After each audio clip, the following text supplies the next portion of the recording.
The most powerful stories come from the ones we see every day.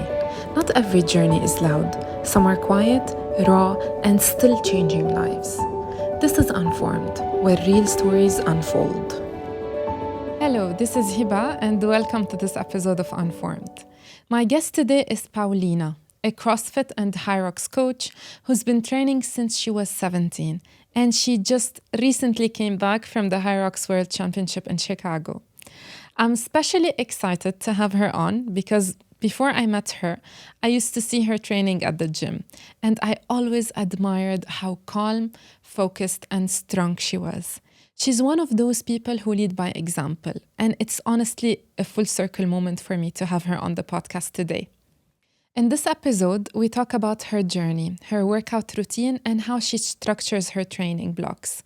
But more than that, we talk about community, the people who support her, the athletes she coaches, and how much of an impact she just had by being consistent, grounded, and real.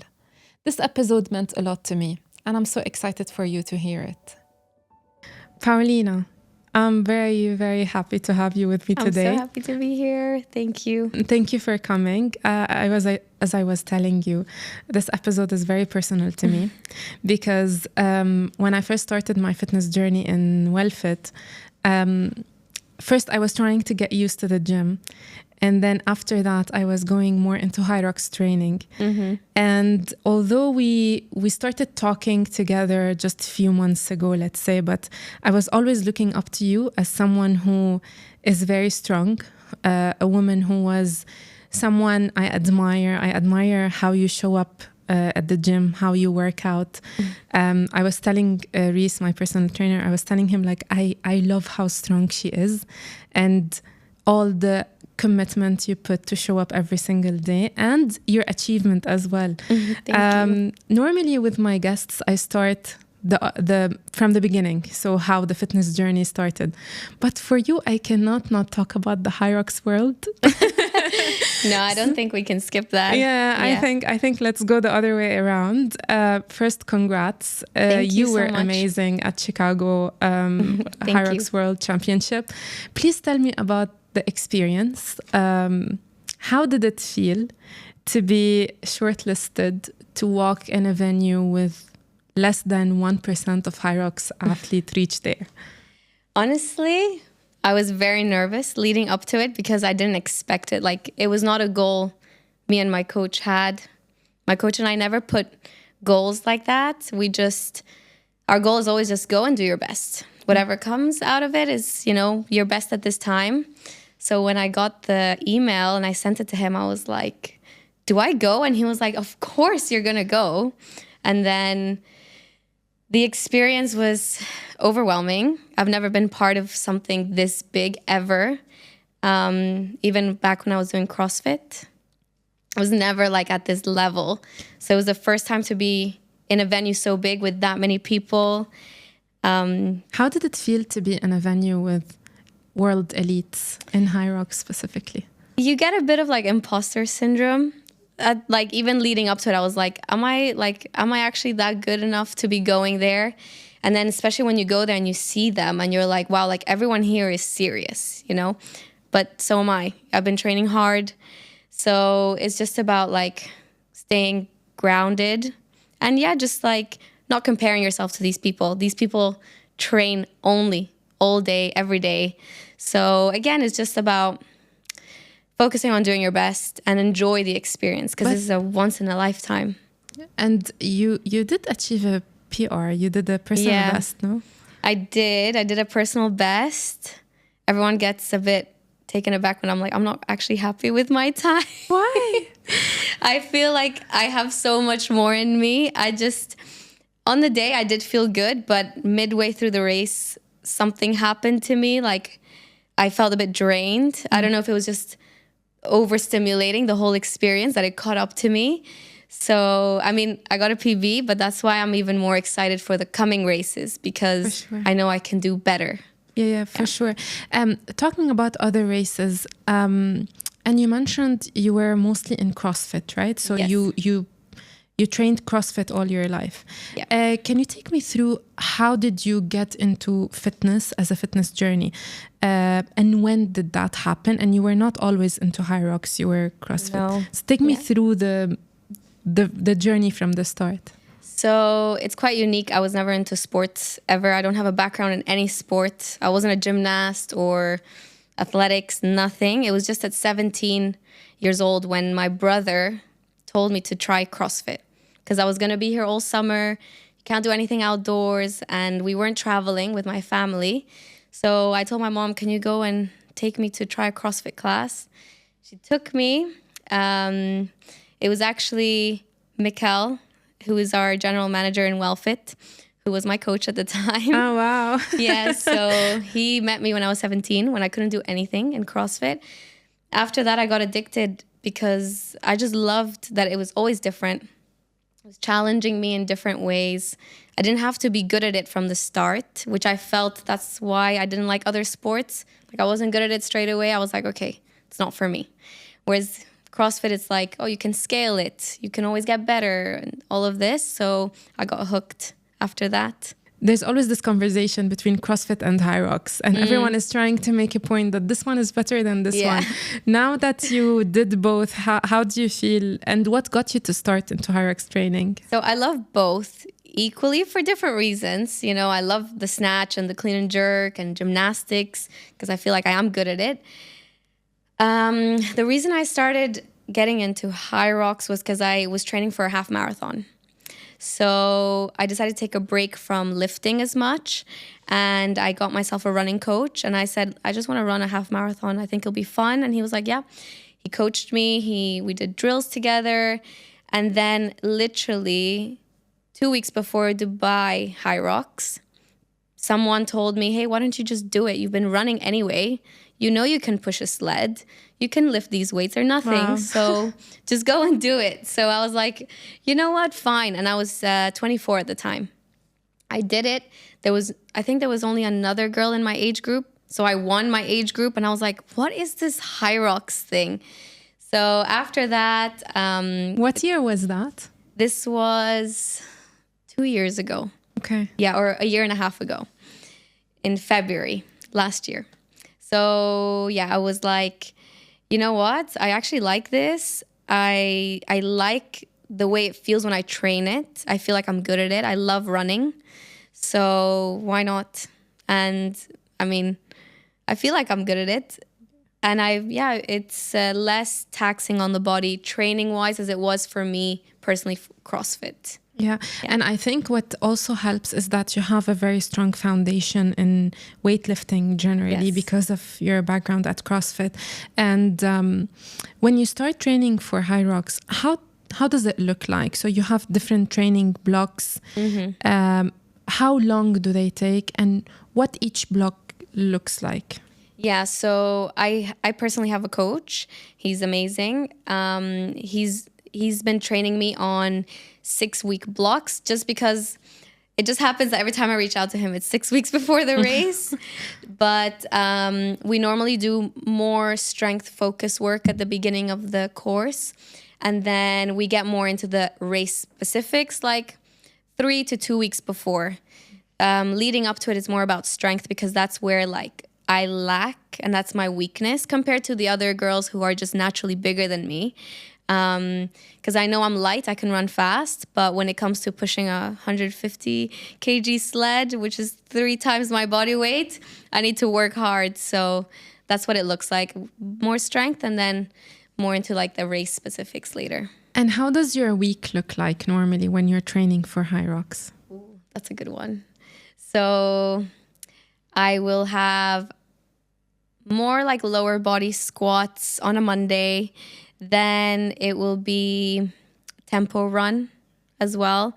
So this will be like a hard session, 1 hour long of like run at a 4:10 pace or 4:15 and then rest 50 seconds, do that 10 times and I'm dead. Then on Tuesday, it's more, just weights, no running. Wednesday is a little bit more like Hyrox conditioning. So more of the elements of like the push, the pull, things like farmer's carry, lunges.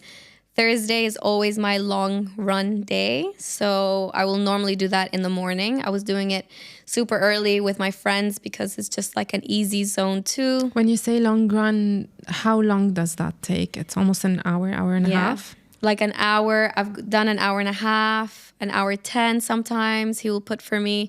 So I'll just do it with my friends and we just chat so the time passes quickly. And normally this is more zone 2, zone 3, Yes. or it's higher? Zone 2. Okay. Yeah, just zone 2, and then that will be it for that day. A Friday will be just strength. And then a Saturday is like a really hard, like Hyrox conditioning session. So a lot of running, a lot of stations, nonstop, maybe like 5-minute break, and then you do it again. For example, like this week was like 9 kilometers worth of running with sled push, with sled pull, and burpees. What's the difference between the 2 sessions of the Hyrox conditioning that you do per week? So the one during the week, it's Hyrox conditioning, but maybe less volume? Or yes, it will be shorter. So it will take me like 30 minutes maximum. The Saturday one will be like an hour and a half of just the conditioning, like no strength work. Wow. Yeah. And you're really good at running. It's because you had a coach and you were more focused on running at some point? To be honest, like I don't know. Like I've always loved running, so it's something I really always enjoyed. Even in a CrossFit workout, when there was running in it, I was like, oh, this is for me. And I feel like, yes, the coach helped me tweak some technical things I had in my technique with running, which just like elevated it to that next level. And now because I add more running volume and I'm focusing more on like the zone 2, I have tempo runs, I have compromised runs. So this has just like made me better. For me, I'm asking for me personally and for everyone who is watching, looking to get better at running. For me, the pain point mostly for Hyrox is running. Also, given the fact that I have an open heart, or I had an open heart surgery. So what I was looking at, what really helps running, and is really running more helps an athlete become better at running, or is it always the long runs at some point and the interval runs that are really helpful? What would be your advice to me and to anyone who's looking to really get better at running? Like, yeah, generally just like slowly increasing your volume, like not straight away go from running 5 kilometers to 30 in a week, like slowly ease your body into it. But what I personally think has helped me and a lot of the people that I coach is the zone 2 work. Like a lot of people just see it as like useless because when you're doing it, you are quite chilled out. You're not dying on the floor after, which is what you're used to after a workout. But it really does help your capacity and just also like mentally knowing and preparing your body to be working for that long, even if it's slow. You know, I feel like that's what really helps overall. Yeah.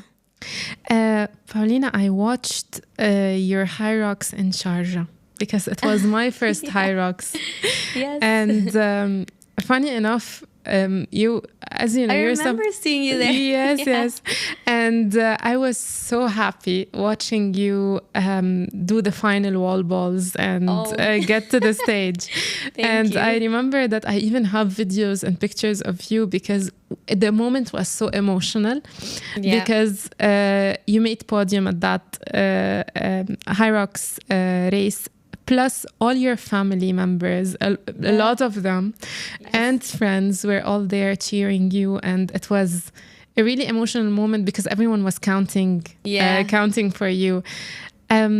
What keeps you going normally when you're at a really tired, or when you're really tired, or when you're really not able to push through, especially for the wall balls, the last 100 wall balls, they're really, really bad. And you did an amazing time. So I'm sure you reached that level, you were almost khalas.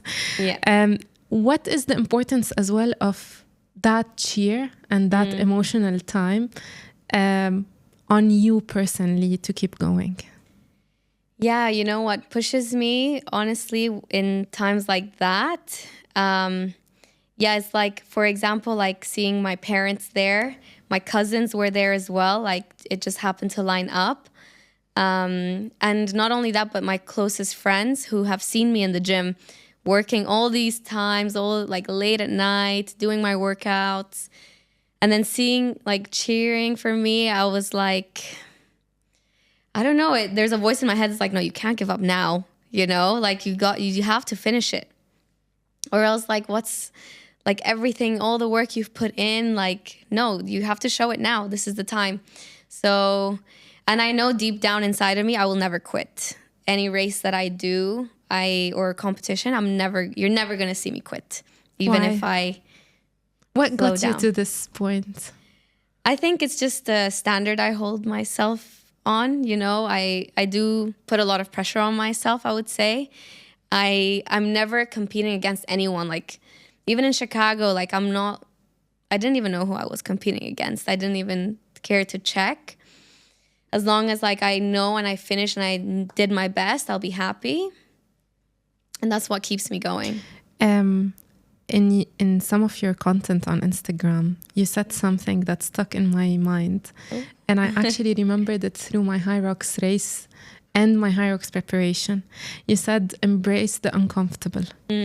And every time I'm in a really bad state when I can't, like, my breathing is so heavy, I'm so tired, the lactic acid buildup is just terrible. I always tell my mind, Paulina said, embrace the uncomfortable, and I'm just so uncomfortable right now. Yeah. So Yeah. how do you talk to yourself through those times? Yeah. So someone that really inspired me is David Goggins. I read his book, and his mindset is just another level.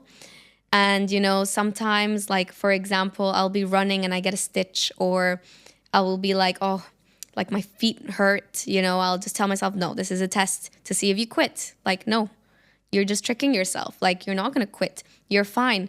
Your head's fine. Yes. You're breathing, then you're fine. Are you on the floor? No, it's fine. Keep going.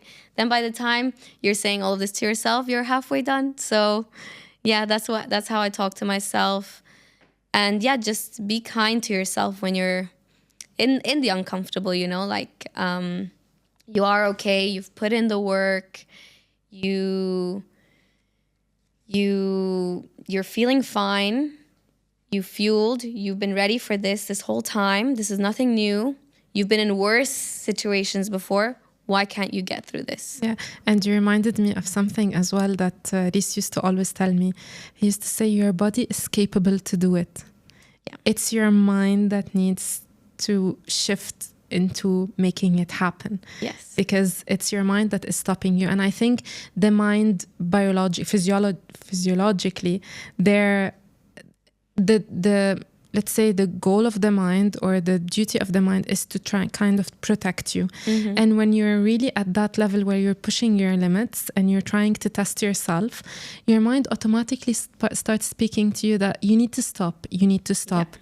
And that, I think, separates really good athletes from athletes that are more let's say the performance is less. I wouldn't call a mediocre athlete, because nobody who really tries to be better is actually a mediocre athlete.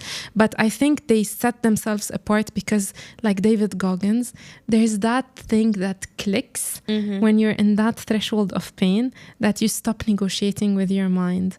And up until you reach that point, nobody understands how hard it is. Yes. Until you're really, really in that moment where khalas, you can't anymore push, but you try your best to push. How does your nutrition look like as well, as you lead up to Hyrox, or on normal days as well, for you to be able to perform that good? Yeah, so I'm not a qualified nutritionist, but I will tell you that is something I personally is a weakness for me. I have always struggled to eat a lot, you know, like with the amount of training that I do, you do have to fuel yourself, you know, a lot for your sessions, for the next day, even on your recovery days. Luckily, like growing up, we always like ate healthy during the week, and weekends it would be like to just enjoy. And I would say I've always had a healthy relationship with food, luckily. However, it's just like eating enough to fuel my sessions is what I struggle with the most. Just I never try anything new leading up to a race.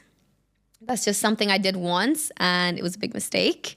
But you learn from that, and just make sure leading up to it, what I personally did leading up to Chicago was less protein, more carbs, longer sessions, make sure you're hydrating enough, not just with electrolytes, but with other things like fruits. And yeah, to be honest with you, I'm not so strict with my nutrition. Because I like and I enjoy my food. I don't do any meal plans because I like my food fresh.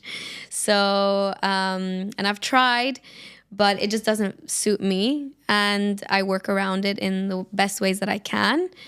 As some others, it just doesn't suit them because of convenience, which is fine. But I'd rather cook for myself or go to my parents' house, or my mom cooks, something like that. But yeah. Talking about your mom and your parents, they were also competing in Hyrox Sharjah. Yes.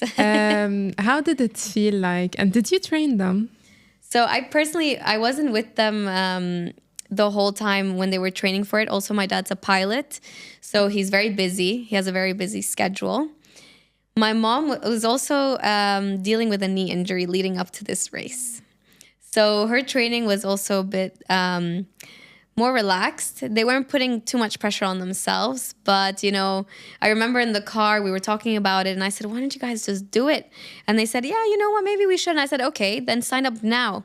Just sign up. That's it. Then there's no way back. And they're like, you know what? Yeah, you're right. And they signed up. And I was like, oh, wow, they're actually going to do this. This is personally where I think I get it from. They have amazing genetics, which, I'm very grateful for. But also, they're doing the race.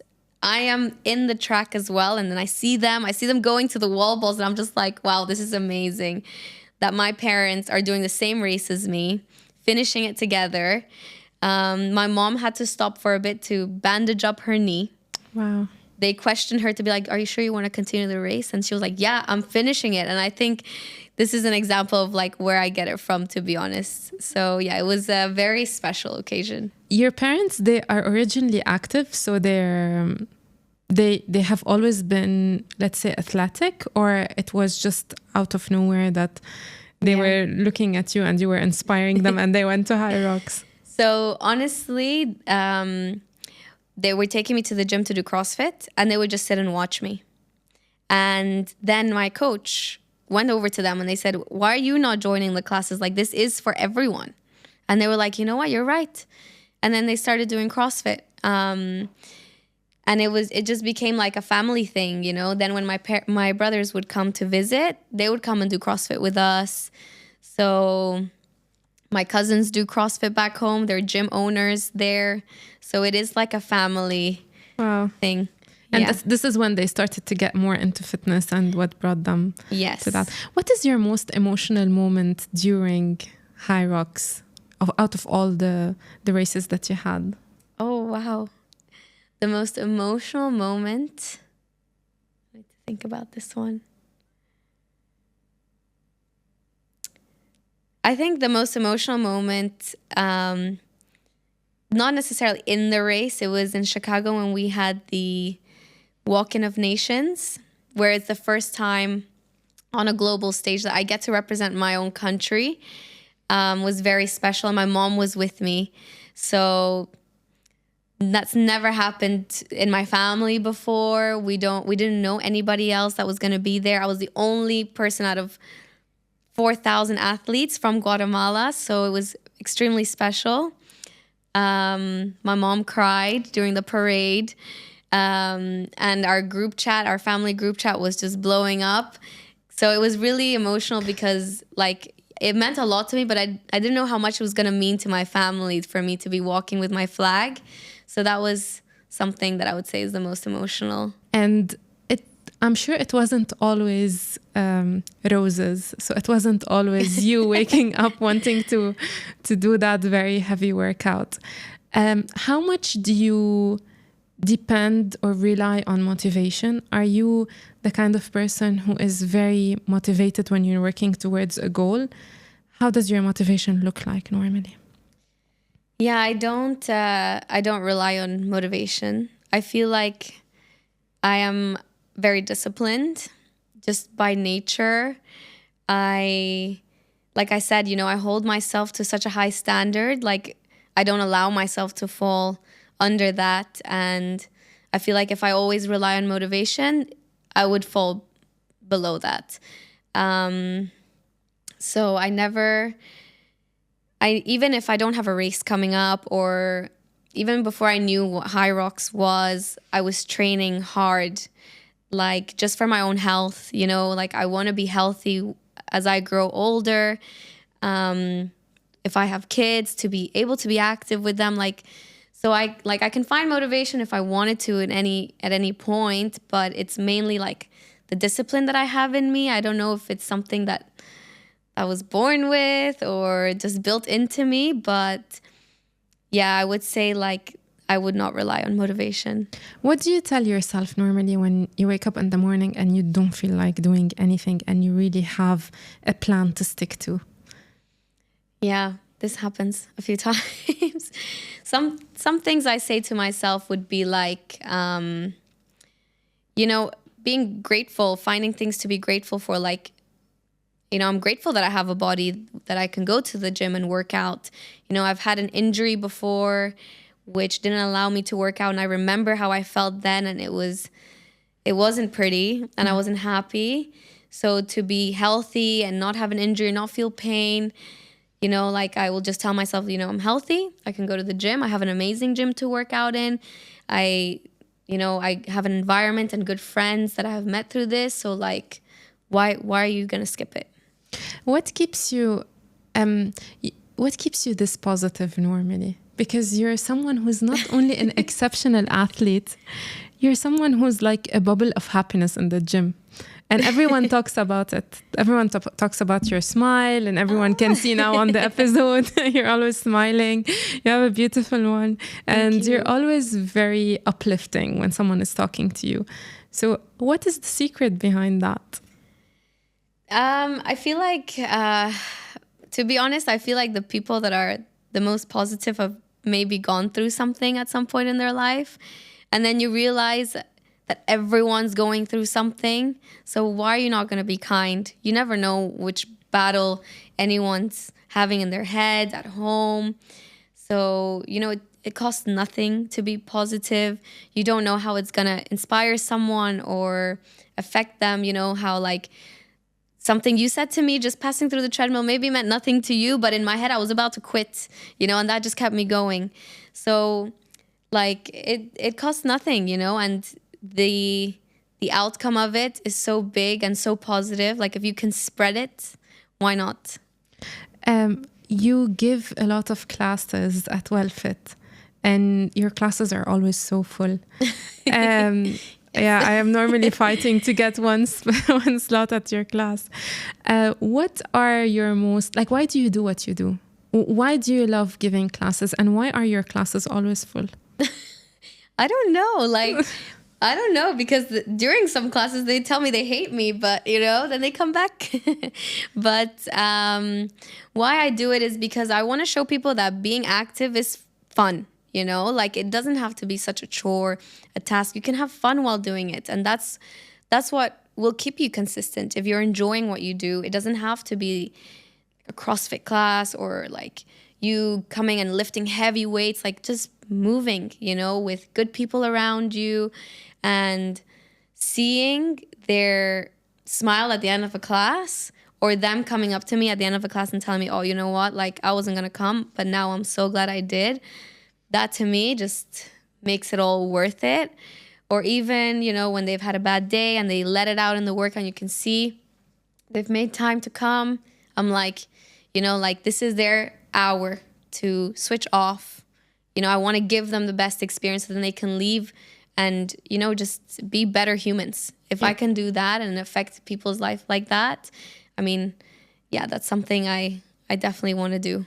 Definitely. And I think as well, coaches and trainers, they underestimate their impact on people's lives sometimes. You feel that you're going and you're only giving a class, but actually it's not true. Yeah. You're going and you're giving space for someone to be themselves or to run away from something normally, or it can be to take it out or to get their life together in that one specific session. Yeah. And this is the reason why I love the fitness community, specifically at WellFit, because everyone is so kind. Yeah. And even when you attend the class, everyone is really kind. They're really helpful.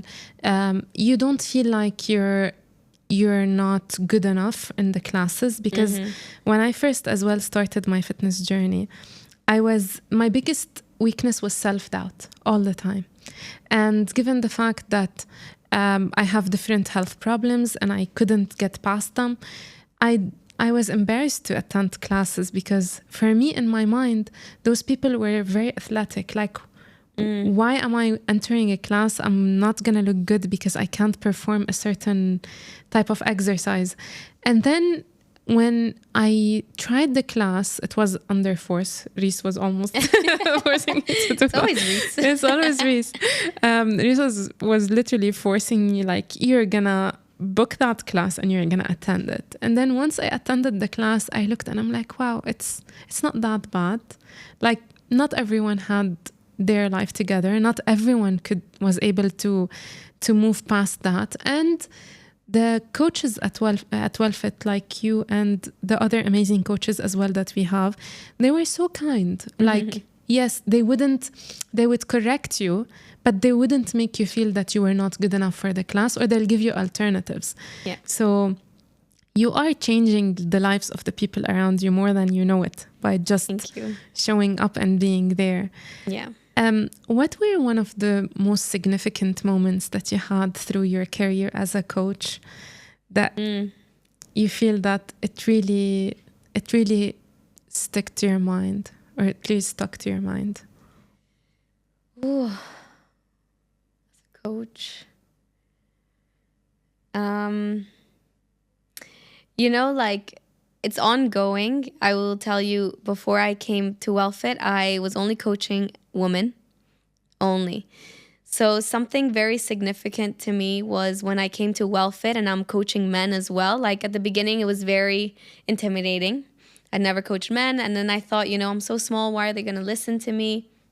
But the fact that this was actually recent, you know, I coached one of my Ignite Rocks classes and it was just men. And then I was like, what? Like, so these guys are coming here to listen to me because they trust what I'm telling them. Like, they're not doubting me. And it was all fake things that I was telling myself, you know? And I was like, wow, like, I can impact like so many different types of people. It wasn't just women. I can coach men as well. And, you know, like, that was very significant to me. Another moment I would say was when I had a girl that I've coached for many years. From when I started, when I was 19 years old, I was coaching this lady, and then she had a baby, and then she would come back, and then she would leave because she would have another baby, and then she would come back, and then she would be like, I'm coming back just because of you, because you make me feel like I need to be strong for my kids. You make me feel strong. You make me feel confident. And I was like, wow, like, you're a mom. You're the superwoman here, not me. Like, you're the one making an impact. Like, look at the example you're giving your kids. So for her to be saying that to me was very impactful and will always stay with me. Yeah. It's amazing. I'm definitely sure that your impact on other people's life is much greater than you see. And this is just an example of people who actually come and talk to you about it. But imagine everyone who actually look up to you and they get inspired by you and they never they never tell you, because not everyone really expresses their emotions when they're, especially with coaches and trainers. But yeah, it's incredible. Talking about training women and women in fitness, the women through the month, normally their fitness levels or their energy level varies depending on the menstrual cycle. Yeah. How does your fitness program change based on your phases, or how does it work normally with you? So luckily my coach himself, like he's educated himself as well a lot on the cycle, but as well, like I will always be giving him feedback because everyone's cycle is different, you know? Like I will just be very communicative with him. You know, for example, this 2 weeks ago, I was just feeling very low because I knew I was coming onto my cycle at the time of the month. So I was telling him, look, my energy levels are low. I feel like this. And then he was like, no worries, we'll adjust your training. So I think that's just very important to just listen to your body. Your body's telling you things for a reason, and not being so hard on yourself during those times. I've had many instances where, like this past year, the whole first 6 months of this year, every competition I did, I was on the time of the month, you know? No. And, you know, the last thing you want to be thinking about is these things as a woman, to be worrying, you know? I want to be worrying about my wall balls, finishing my wall balls, not that. So I try to explain that to women, you know, like sometimes they come to me in a session and they're like, oh, I'm going to go a little bit lighter today because it's my first day. And I was like, but how do you feel? You know, and they'll be like, no, I feel fine. So I was like, okay, you can lift heavier if you want. Like, I feel like a lot of women are miseducated on it, or we just don't know enough because we maybe feel like are embarrassed to research about it, or I think also it's because it's a taboo to speak about it normally. And especially that it recently got to be a normal subject to speak about. Yeah. But before, nobody was able to say something like that, especially in different parts of the world. Of course, it varies, but a lot of the times, nobody wants to mention it. It's like it's the elephant in the room where nobody talks about it. Everyone knows it's there, but we're just avoiding it for the sake of avoiding it. Yeah. And how do you normally try to break misconceptions when someone is coming to you with different schools of thoughts? Because what we've noticed as well during my conversation with a lot of athletes and coaches, they tell me that the amount of misconceptions from people that come to me, it's taking me a lot of time to educate them that this is wrong. Like, you don't treat your body like that. For example, the issue of women should not be lifting heavy weights. Otherwise, they will bulk up. Did you face that? Yeah. I mean, like I said, I was coaching women for 7 years of my coaching career. So a lot of them would come to me, like, immediately would go to the lightest weights. And I would be like, why? Because I can see you're capable of more. Like, oh, because I don't want to get bulky and I don't want to get shoulders like you. And I would be like offended, you know, not because you don't want shoulders like me, but because this took me 7 years to build. Just by you coming here and lifting it once is not going to get you shoulders like me. Like, this took me a lot of work and effort. So I feel like educating them as best as you can, not arguing with them because it's not their fault, you know. There's so much like false information out there, like you can't get away with it. Exactly. And that it's fallen in their hands. It's not our fault. But by educating them in a way that they can understand and then make their own perception of it is the best I think we can do. Yeah. In terms of how you push yourself mentally and how you prepare for yourself for a race, how do you tackle your weak points? Because a lot of the times you were mentioning things and you were telling me, I'm weak at this and I'm strong at this. Yeah. How do you prepare yourself for a race mentally to still embrace that weakness and still try to push yourself through it? Yeah, so I would prepare for that like a bit before the race. For example, I'm bad at wall balls. I was spending a lot of time doing wall balls. You know, people were seeing me sled pull.